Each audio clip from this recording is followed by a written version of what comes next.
In the next coming weeks, we've got a lot to build up to, as well as be excited for. We've got the Ladbrokes Gold Cup, the Summer Stayers at Monmore, the Irish Greyhound Derby over at Shelbourne, and we've also got the Yarmouth Greyhound Derby. But in today's video, I'm looking at how to get new interest into the sport, both to keep people in and to add a bit of enjoyment. But when talking about sport or referring to it, greyhound racing isn't exactly at the top of people's priority list. They'll often be diverted to the likes of football, rugby, cricket, boxing and so on. So what is it as a sport in greyhound racing that we can do personally to get the direction pointed towards us? Now, I'm going to be running through a couple of suggestions, things that I've thought about. There's a couple of snippets in there which have come from other ideas, some that are already set up which we could possibly develop. But it's about taking the sport forwards, getting more people involved and potentially growing our industry. So to start, this is something that is already set up, which I think in its best way possible can go through so many avenues to be progressed. Now on Twitter there is a username called Kennel2021 and that is Fantasy Greyhound Kennels. As far as I know, they set up a competition for people to join in. For example, they've got a competition running right now which will build up to the Irish Greyhound Derby for the 2022 season.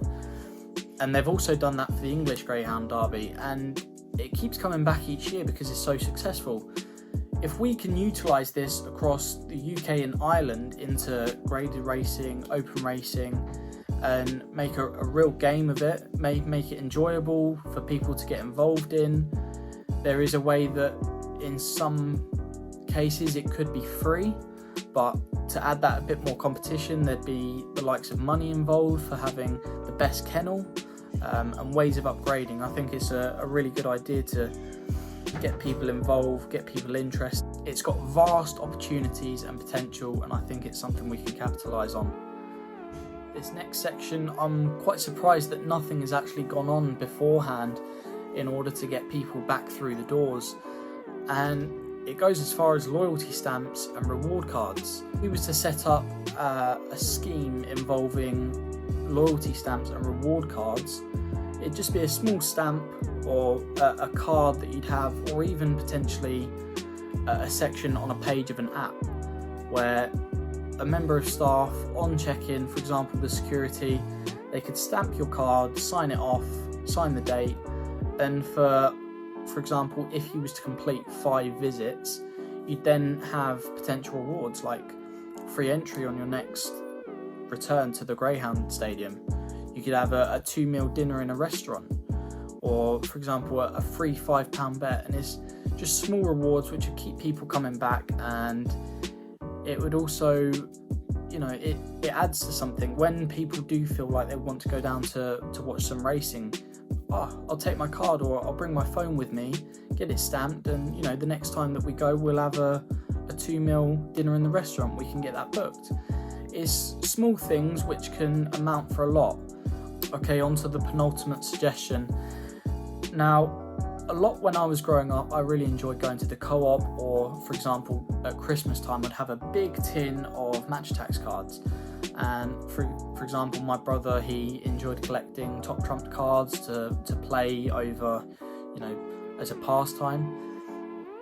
But why don't we utilise that and try and get children involved in racing in like the best possible way, excluding betting and like the ins and outs of it?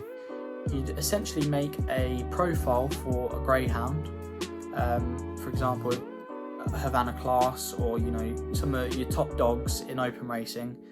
You get their profile picture right up here. You'd then have its attributes. For example, early pace would be 90, or stamina, certain attributes of a greyhound's of the greyhound's race. For example, trapping. You'd include certain things to make a profile, and you'd put them in a cards pack, and you'd probably have about 4 or 5 in there. Possibly this suggestion would be subjective to certain tracks.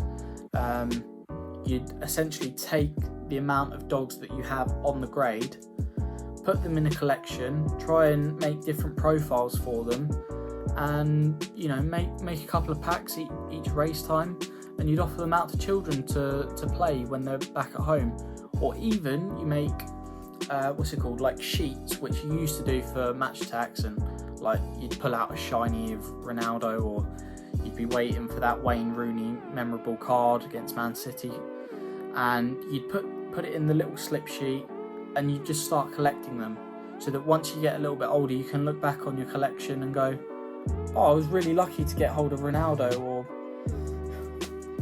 got Steve Cook there, could have done a bit better. It's different things like that. And as well, you can also make different leagues. You could also include it into top trumps. You could even include trainers. For example, my local track, I think there's about 17 or 18 trainers down at Hove, so you'd have like a trainer profile, which I think would be quite funny. But in a way, you'd get it so that the children are the priority there, and they'd be exchanging for those that might have duplicates, and they'd be going head to head. My dog is a railer. Mine's a wide seed. You win, or if the wide seed wins, for example, it'd be different ways of getting them involved, getting them to come back to the track, and growing their collection. It'd be about memorizing the dogs which really count. I think it's a fantastic way to make the dogs the priority, because they are the superstars of our racing industry as a whole. Where in horse racing, for example, it is so praised upon that Sea of Stars has won this race, or Stradivarius is getting ready to race in this big category. Why don't we make the greyhounds the superstars, praise them as much as we can, because we only have them for a certain amount of time, and if we get them to be seen as the superstars in children's eyes, in our eyes, it starts to bring a lighter and positive mood on the entire thing. So it's just a suggestion. Let me know what you think about that one, but we're moving on to the final section. But at the moment, when we look into horse racing, or we look into football, in horse racing we've got the Pick 7 via ITV, and Sky Bet have set up Super 6. So you pick 6 teams based on their selections, and you will try and predict the score. And if you do win that, you get a jackpot prize, which is also understandably not very often, but also in the same aspect of horse racing, you've got, like a 250 grand prize pot for when Cheltenham rolls around, 500 grand, etc. If we were to approach a company that would be willing to put out a prize pot, for example, it could even be as small as £500 or £100, and you do 8 races across the country, maybe like once a week, or you even do like 6 heats of the Gold Cup, and then maybe like 2 Summer Stayers Classic. There's ways around it that you can improve it, try and dictate it to make it a little bit harder for most. But if we was to approach it, for example, take this idea and bring it to Ladbrokes, it'd also build into the fact that people will be trying to bet on those certain races after they've actually made like a free entry into this 8 category selection. You could even make it as an entry fee. You pay £2 to get in, and then it'd be based on like a league or a leaderboard, and essentially you could build in a tipping challenge in the end. But the main section for it would be like a Super 6 or a Pick 7, or in our regards, I think 8 races is really hard to predict, and especially 6. It's a way that we could get people looking not only in just one track. For example, let's say you had 8 races at Crayford in the morning for open racing. You'd be able to span it out. The company would be able to choose which races they'd want to predict on, as to what dog is going to win. You could have one up at Newcastle, you could have one at Sunderland, you could have a graded race at Yarmouth, one at Nottingham, you could have an open race in there, for example.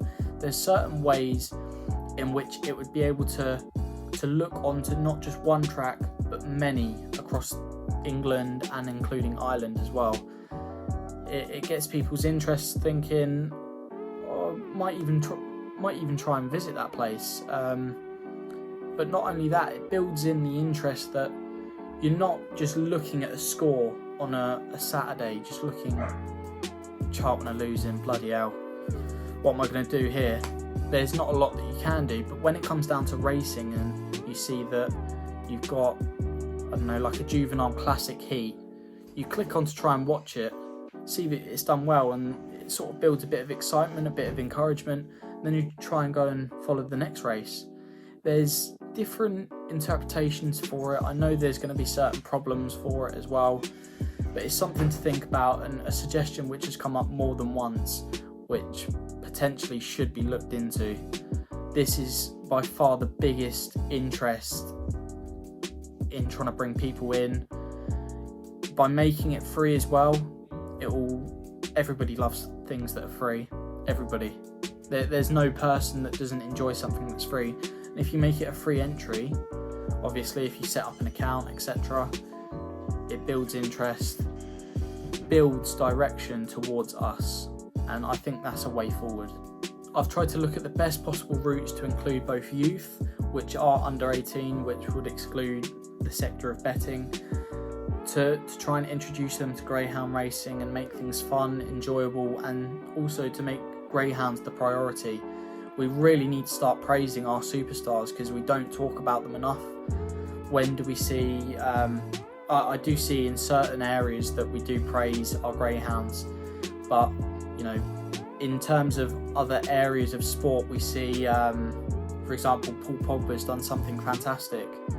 Why can't we do that for our greyhounds? I know we don't want to overexert on what we actually see day to day, but when we see a good performance, why not try and reward it? There's no harm doing it. It builds positivity, is in the most light-hearted of manner. Let's start moving it forward. Now, some of the suggestions I've made today aren't going to be other people's idea of fantastic. I know that. I'm just one person. I've thought of these 4 suggestions, other than the Fantasy Greyhound League, which is set up, which I think we do need to push. But, you know, let us know what you think of some of these that we've made, and also talk about other ways that we can get people involved. Try and promote our sport, try and advertise it in the best possible way. That is what I'm trying to do here on this channel and, you know, elsewhere, but it can't just be one person. I know that there's other people trying to work their side of things. We need to come together and we need to start doing it soon.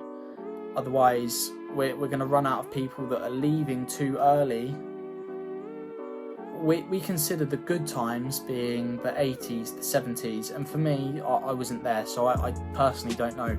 I've enjoyed the thousands and part of the tens, but we need to start making the good times now. Otherwise, we're going to lose it. And you know, I will build on sectors in the future, but at the moment, I'm trying to do the best I can with what I've got, and I'm just hoping that you guys enjoy. Anyway, I've waffled for too long. I hope you enjoy your day. Let us know what you think by leaving a comment, or, you know, just messaging us.